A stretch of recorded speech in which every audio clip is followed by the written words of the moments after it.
My earliest memories are filled with the warmth of my father's smile and the comfort of our small rented apartment.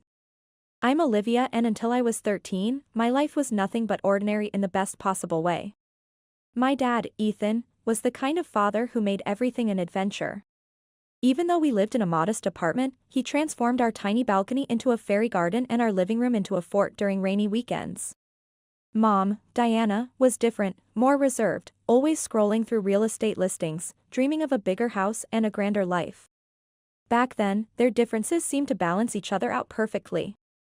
"Olivia, sweetie, would you like to spend the weekend at Grandpa's?" Mom would often ask, and I'd jump at the chance. Not because I didn't want to stay at home, but because Grandpa Harrison's Victorian house was like a second home to me. It's a beautiful two-story home with creaking wooden floors and endless corners to explore. "Your mother needs her alone time with your father," Grandpa would explain with a knowing smile when I'd arrive at his doorstep. "And I need my time with my favorite granddaughter." I was a perceptive child, more than the adults around me realized. I understood that Mom sometimes needed space, that she and Dad had their own relationship to nurture. It didn't hurt me; if anything, it made me feel mature. Plus, those weekends with Grandpa were precious. He'd show me photos from Dad's childhood, teach me about investing money — he was a retired investment advisor — and make the best pancakes in the world. "You know, Olivia," he told me once while we were having breakfast on his porch, "your mother dreams of a house like this, but you know what's more important than a big house? A home filled with love." I nodded, understanding even at that young age. Our apartment might have been small, but it was filled with love. Dad would come home from his engineering job, swing me around in his arms, and pepper Mom with kisses until she laughed despite herself. Those moments made our tiny space feel infinite. The year after Dad's death felt like living in a fog. Mom spiraled into such deep depression that she could barely look at me. I guess I reminded her too much of him. Thank goodness for Grandpa; he became my rock, my safe harbor in the storm that our lives had become. Living in Grandpa's house wasn't just a temporary solution anymore, it became my new normal. Every morning I'd wake up in what used to be Dad's old room, surrounded by his digital coding projects and awards from tech competitions. Grandpa made sure I kept up with school, helped me with homework, and tried his best to fill the void both my parents had left, one through death, the other through grief. Mom would text occasionally, but her messages always seemed distant, detached. Her visits were even rarer, quick stops where she'd barely meet my eyes before rushing off again. I learned to stop expecting more. Then, exactly 1 year and 2 months after Dad's death, everything changed. Mom showed up at Grandpa's door one sunny Saturday morning, and I almost didn't recognize her. Gone was the grieving widow in black, replaced by someone wearing a bright yellow dress and sporting a new haircut. Her face was glowing with happiness. "Olivia, sweetie, pack your things. You're coming home," she announced, bouncing on her heels like a teenager. I looked at Grandpa, confused. He seemed just as surprised as I was. The drive back to our apartment was filled with Mom's cheerful chatter about everything and nothing. It was like sitting next to a stranger who happened to look like my mother. But the real shock came when we walked through our apartment door. There, in our small living room, stood a tall man and a girl who looked about 3 years younger than me. They both smiled awkwardly as Mom practically danced to their side. "Olivia, meet Marcus and his daughter Zoe. Marcus is my fiancé, and Zoe will be your new sister. We're getting married soon." Mom beamed, clutching Marcus's arm. The room started spinning. "What? When did this happen?" "Oh, we've been dating for a while now," Mom waved her hand dismissively. "I didn't tell anyone about our relationship. You know how people can get jealous and judgmental. It was better this way." I stumbled to my old room, barely registering that it had been redecorated. With trembling hands, I pulled out my phone and called Grandpa. He answered on the first ring. "Mom has a fiancé," I whispered into the phone. "She's getting married and hasn't told anyone. There's a man here and his daughter." Grandpa arrived within 20 minutes. I could hear the conversation from my room as he confronted Mom. "Diana, how could you do this without telling anyone? Without telling your own daughter?" "Dad, I'm happy for the first time in forever," Mom's voice was defensive. "I've decided to start fresh, to live again. Ethan would want that." He wouldn't want me to waste away in depression forever. There was a long pause before Grandpa spoke again, his voice heavy with resignation. I hope you'll be happy, Diana. Just don't forget you have a daughter who needs you too. The 3 months before the wedding were like living in some twisted alternate reality. Our small apartment felt even more cramped with 4 people instead of 2, but that wasn't the worst part. What really got to me was watching Zoe, my soon-to-be stepsister, wrap my mother around her finger. Mom, can you help me with my Instagram post? Zoe would say, and my mother would drop everything, including our conversation, to assist her. The way she said "na mom" made my skin crawl, especially since she'd only known my mother for a few months. Mom seemed blind to everything except Zoe. When Zoe mentioned she loved ballet, Mom immediately signed her up for private lessons, something I begged for years ago but was told we couldn't afford. When Zoe complained about her old phone being too slow, Mom bought her the latest iPhone model.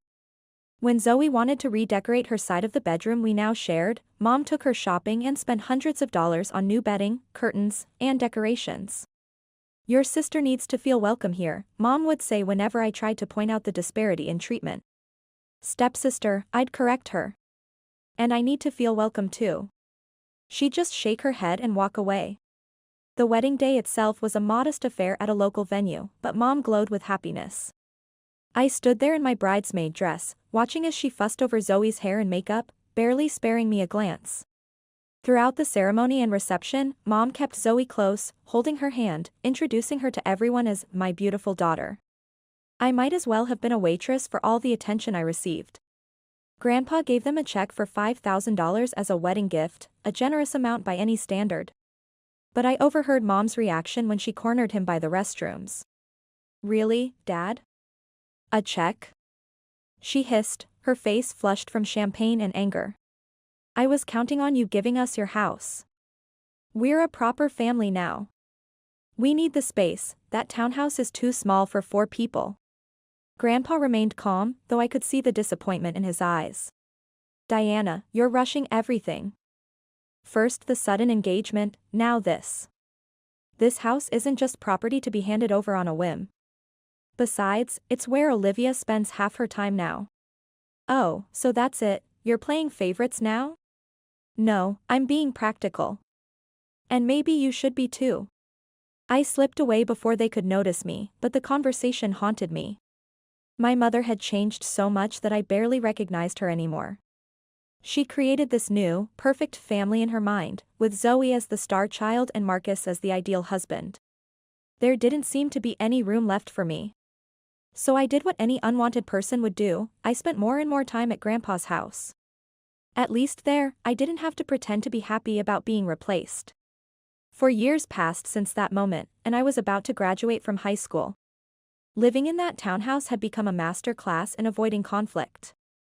I'd learned to be quiet, to take up as little space as possible, to spend most of my time either in my room or at Grandpa's. One evening during our weekly family dinner, another exercise in pretending we were one big happy family, I decided to share my plans for the future. I've been accepted to the state's university, I announced, trying to keep my voice steady. I want to study finance and business management. The silence that followed was deafening. Mom put down her fork, exchanged a look with Marcus, and cleared her throat. Actually, Olivia, I think it would be better if you start working after graduation. College is not for everyone. I stared at her, bewildered. What are you talking about? Dad set up a college fund for me before he died. He always wanted me to get higher education. Mom shifted uncomfortably in her chair. About that fund. Marcus and I have been talking, and we think it would be better to save that money for Zoe's education. She's incredibly talented, you know, top of her class and everything. She'll need a good university education to reach her full potential. Marcus nodded sagely. Zoe has shown remarkable aptitude in her studies. It would be the right thing to do, Olivia. You could work for a few years, save up, and then go to college if you still want to. I felt like I'd been punched in the stomach. The college fund, the last gift my father had arranged for me, they wanted to take that too. That money is mine, I said, my voice shaking with anger. Dad left it specifically for my education. You can't just give it to Zoe. Don't be selfish, Olivia, Mom's eyes filled with tears. Zoe is your sister. Stepsister. I stood up so quickly my chair fell backward. And that money is the last thing I have from Dad. You've given her everything else, my room, your attention, your love, but you can't have this. I won't let you take it. How dare you? Mom was crying now, but I could see the manipulation in her tears. After everything we've done for you. Zoe needs. Zoe needs what? What about what I need? What about what Dad wanted for me? The argument ended with door slamming and tears, mostly Mom's as she wailed about my selfishness. After that night, the townhouse became even more hostile. No one spoke to me unless absolutely necessary. Zoe would smirk whenever she passed me in the hallway, and Marcus wouldn't even look in my direction. When graduation day came, I wasn't surprised to find only Grandpa in the audience. He cheered loud enough for 4 people when they called my name, and his proud smile meant more to me than anything my new family could have offered. That evening, I packed everything I owned into 3 cardboard boxes and my old suitcase. Grandpa helped me load them into his car. Your room is always ready for you, sweetheart, he said as we drove away from the townhouse. Always has been, always will be. I didn't look back as we left. There was nothing there for me anymore. College life became my escape. I threw myself into my studies, determined to make my father and Grandpa proud. The business and finance courses fascinated me, and I found myself excelling in ways that would have made Dad smile. Every evening I'd video call Grandpa to share what I'd learned. Tell me again about market volatility, he'd say, even though he knew more about finance than my professors. I love hearing you explain it. But as my college years progressed, I noticed changes in Grandpa's appearance during our calls. He got tired more easily, and his usual sharp wit sometimes seemed dulled. During my visits home, I caught him wincing when he stood up or rubbing his chest when he thought I wasn't looking. It's just age catching up with me, he'd say whenever I asked about his health. Nothing to worry about, sweetheart. But I did worry. I started calling him twice a day instead of once, and I'd drive home every weekend I could, not just on holidays. We'd sit in his kitchen, drinking tea and talking about everything and nothing, just like we used to. Sometimes I'd catch him looking at me with such intense love that it made my throat tight. It was the middle of my final semester when Mom texted. I almost didn't open it, it was the first time she'd reached out in 4 years, but something made me look. Grandpa died last night. Funeral Thursday 2 p.m. Hartford Funeral Home. My phone slipped from my hand. I don't remember much of what happened next, just that my roommate found me curled up on the floor, sobbing uncontrollably. Thursday came too quickly and not quickly enough. The funeral home was exactly the kind of place Grandpa would have chosen, understated but elegant, with large windows letting in natural light. I arrived early, my black dress feeling too tight, my skin too sensitive, everything wrong because Grandpa wasn't there to make it right. I expected to see Mom and her family, but they weren't there. Instead, Mr. Collins, Grandpa's friend from his investment firm days, was organizing everything. They're running a bit late, he said when I asked. Your mother texted to say they'd be delayed. The service was beautiful, filled with people from Grandpa's life sharing stories about his kindness, his integrity, his humor. I sat in the front row, alone with my grief, until halfway through the service when I heard the back door open. Mom swept in with Marcus and Zoe, all in perfectly coordinated black outfits. They took seats in the far back, and Mom didn't even glance in my direction. Her face was set in a mask of appropriate grief, but her eyes were already darting around the room, assessing, calculating. I turned back to face the front, my tears now burning with both grief and anger. Even here, even now, she couldn't acknowledge me, couldn't put aside her pettiness for one day to mourn her own father. After the funeral service, I drove to Grandpa's house, my home for the past 4 years, only to stop short at the sight that greeted me. There, scattered across the front lawn like worthless debris, were garbage bags filled with my belongings. My clothes, my books, my hard drives, everything from my room had been unceremoniously thrown out. Some bags had split open, spilling my life across the grass. With trembling hands, I tried my key in the front door. It wouldn't turn. The lock had been changed.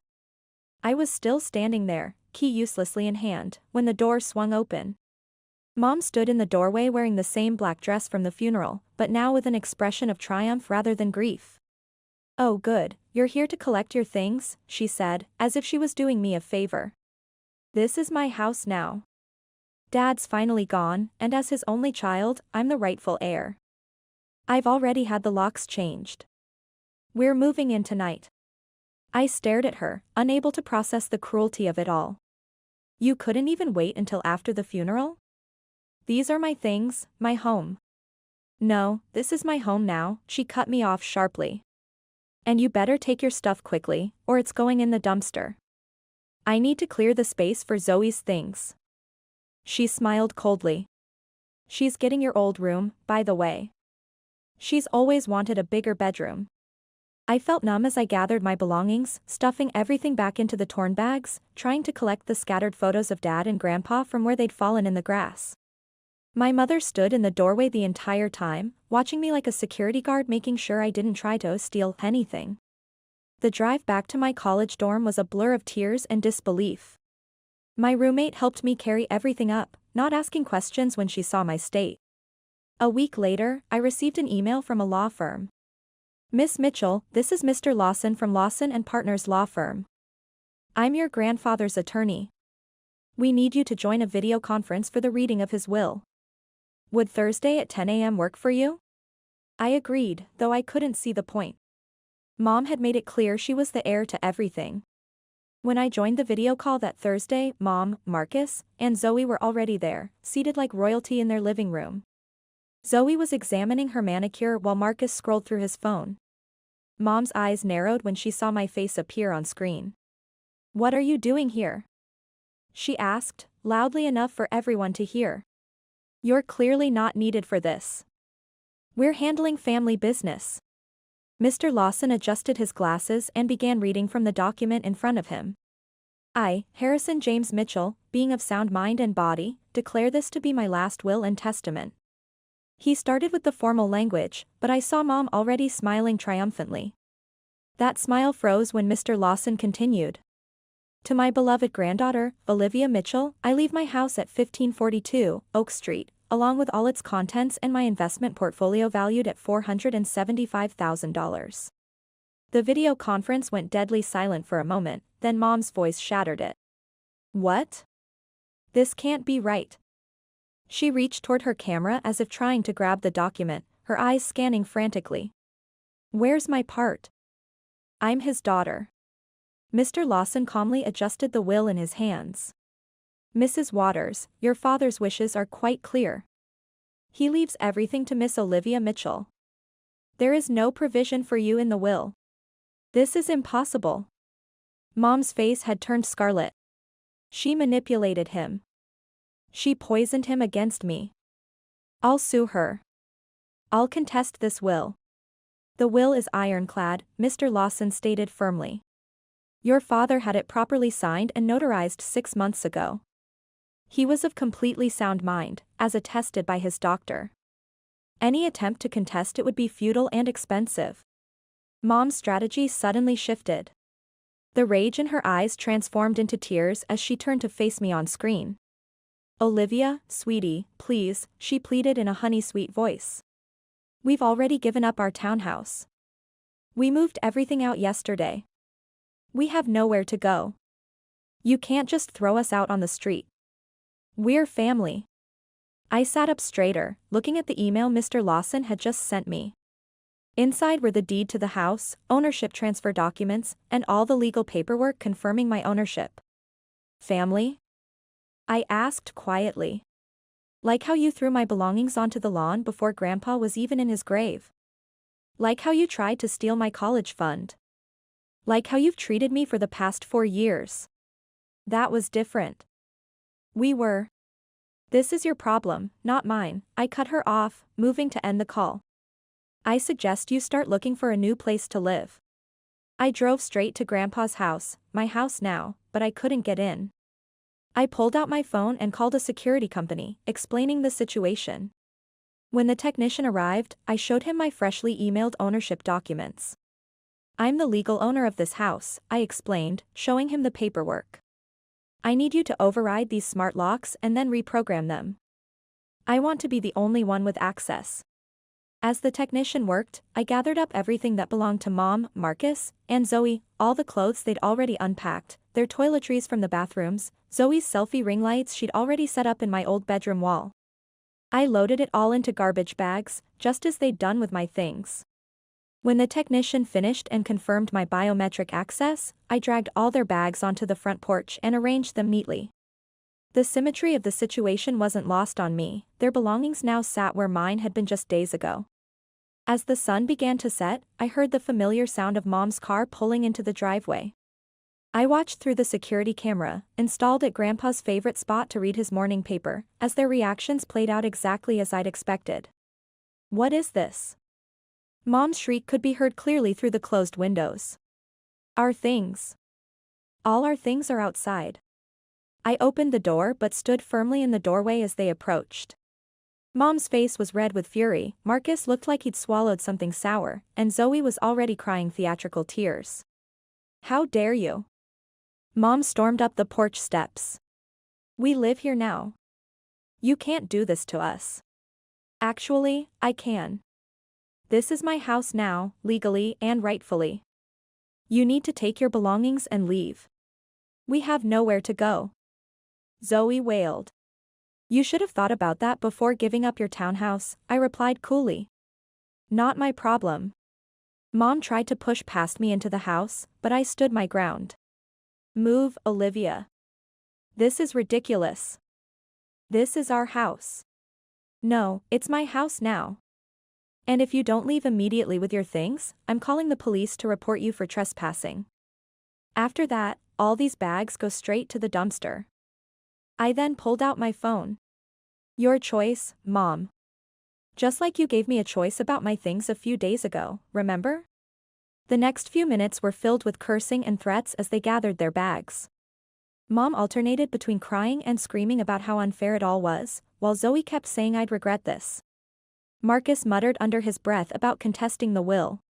As they loaded the last bag into their car, Mom turned to me one final time. "You're no daughter of mine. Your father would be ashamed of you." I smiled sadly. "No, Mom.